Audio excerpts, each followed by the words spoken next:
पुण्यश्लोक अहिल्यादेवी होळकर यांच्या त्रिशताब्दी जयंतीच्या निमित्तानं महाराष्ट्रातील कर्तृत्ववान महिलांचा सोहळा आज या ठिकाणी मुंबई या ठिकाणी संपन्न होतोय। मला सार्थ अभिमान वाटतो की ज्या पुण्यश्लोक अहिल्यादेवी जिजाऊ आणि राष्ट्रमाता आपल्या सावित्रीबाई फुले यांच्या कार्याचा गौरव यथोचित व्हावा आणि नवीन पिढीला एक चांगलं मार्गदर्शन मिळावं या अनुषंगानं आजचा हा अहिल्यादेवी सामाजिक व शैक्षणिक विकास ट्रस्टच्या वतीनं व ऑल इंडिया धनगर समाज महासंघाच्या वतीनं कर्तृत्ववान महिलांचा पुरस्कार सोहळा आज या ठिकाणी संपन्न होत आहे। महिलांना काय आव्हान करा? महिलांना आव्हान मी अशा पद्धतीने करेन की आपण संसार, कुटुंब आणि समाजाची सेवा करणं खूप काळाची गरज आहे। मुलांना चांगले संस्कार देणं सुद्धा खूप काळाची गरज आहे। चांगली नवीन पिढी आपल्याला घडवल्याशिवाय पुढे राष्ट्राची आणि समाजाची आणि आपल्या कुटुंबाची प्रगती करता येणार नाही। आज किती महिलांना पुरस्कार दिला? आज या ठिकाणी 140 महिलांना पुरस्कार दिले जाणार आहेत मुंबईमध्ये। याच्यानंतर कामोठ आणि ठाण्यामध्ये या कार्यक्रमाचं आयोजन केलं गेलेलं आहे। कुठून आले होते? हे शेवटचं टोक म्हणजे नंदुरबार, पालघर, राजापूर या ठिकाणावरून आलेले आहेत। साताऱ्यावरूनही आलेले आहेत हे महिला या ठिकाणी। किती कार्यक्रम झाले आतापर्यंत पहिला कार्यक्रम करायला 146 महिलांचा झाला, त्याच्यानंतर पुण्याला 90 महिलांचा झाला आणि आजचा हा 140 महिलांचा सन्मान होतो या ठिकाणी।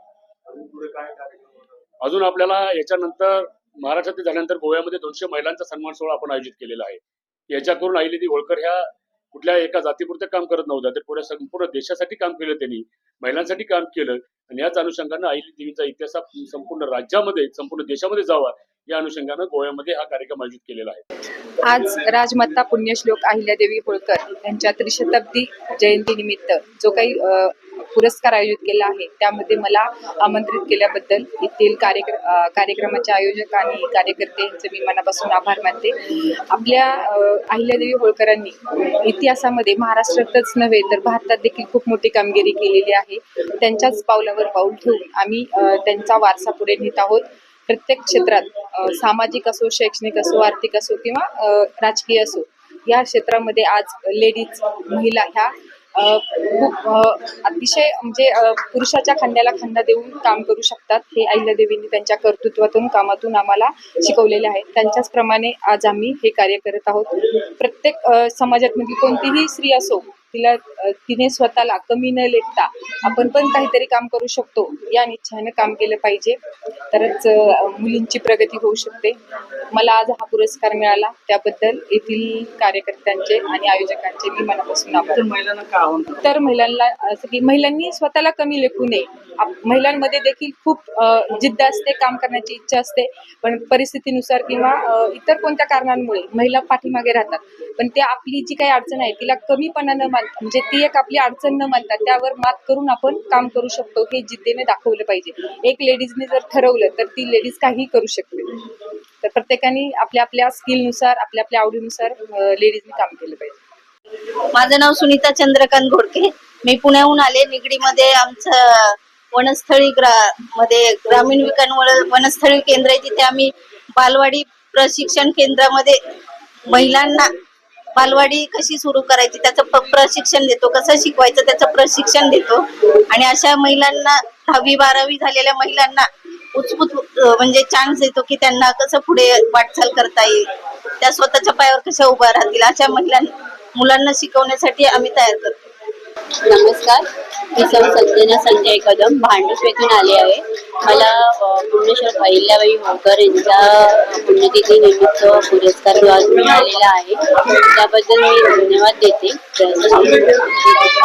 सामाजिक कार्यामध्ये मला हा पुरस्कार मिळालेला आहे। कोरोना काळामध्ये आम्ही काहीच महिलांना बिझनेस नव्हता, महिलांना व्यवसाय नव्हता, घराबाहेर पडता येत नव्हतं, तर त्यावेळेला आमच्या बचत गटातर्फे आम्ही महिलांना मसाल्याचं प्रशिक्षण देऊन मसाले तयार करणं, तसंच ते मसाले वितरण करणं हे मोठं काम आहे। करतं तर सगळेच जण करतात, पण ते कसं दुसऱ्यांपर्यंत पोहोचवायचं म्हणजे मार्केटिंग म्हटलं जातं ज्याला, ते जमत नव्हतं त्यांना। तर एक बचत गटाचं ओळख किंवा वॉर्डमधून जसं आपल्याला मदत मिळते त्या प्रकारे आम्ही मदत घेऊन त्यावेळेला जी मुलं होती ते बेरोजगार झाले होते, कारण की कोरोनामुळे त्यांचा सगळ्यांचा व्यवसाय बंद झाला होता। तर त्यामुळे मग त्यांना आम्ही त्यावेळेला ते व्यवसाय म्हणजे कसं ना की ते मसाले घरपोच करणं जरुरी होतं आणि तुम्हाला माहितीच असेल की त्यावेळेला खूप म्हणजे खूप त्यांचे चार्जेस वाढले होते। तर अशी काही मुलं होते, माणसं होते की ज्यांना आम्ही आमचा जो सामान आहे आहे ते त्यांच्यापर्यंत पोहोचवण्याचं काम दिलं.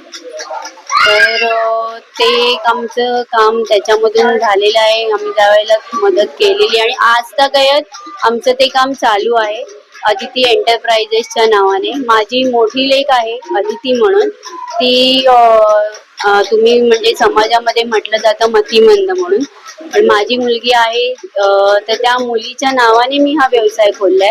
आणि मी समाजाला हेच सांगेन की अशी मुलगी आहे म्हणून मी घरात बसलेली नाहीये, तर मी माझ्या बरोबर माझ्या बंधू भगिनींना पण त्यामध्ये सामील करून घेतलाय आणि हा व्यवसाय करते. तर तुम्ही तर सगळे धडधाकटात, तर तुम्ही काहीही करू शकता, आकाशाला गवसणी घालू शकता, नक्कीच करू शकता. आणि माझे हे 2 शब्द बोलेन आणि मी धन्यवाद. नमस्कार, मी सौ मधुरा गेठे, अध्यक्षा RBG फाउंडेशन. अहिल्यादेवी होळकर यांच्या त्रिशताब्दी जयंती निमित्ताने कर्तृत्ववान महिलांना पुरस्कार देऊन सन्मानित करण्यात आलेला आहे. त्याबद्दल मी अहिल्यादेवी सामाजिक व शैक्षणिक ट्रस्ट कराड तसेच ऑल इंडिया धनगर समाज महासंघ दिल्लीचे अध्यक्ष माननीय श्री प्रवीण काकडे सर यांचे मनपूर्वक आभार मानते. अहिल्यादेवी सामाजिक व शैक्षणिक ट्रस्ट कराड हे ट्रस्ट गेले कित्येक वर्ष गोरगरीब विद्यार्थ्यांना शैक्षणिक प्रवाहात आणण्यासाठी प्रयत्न करत आहे.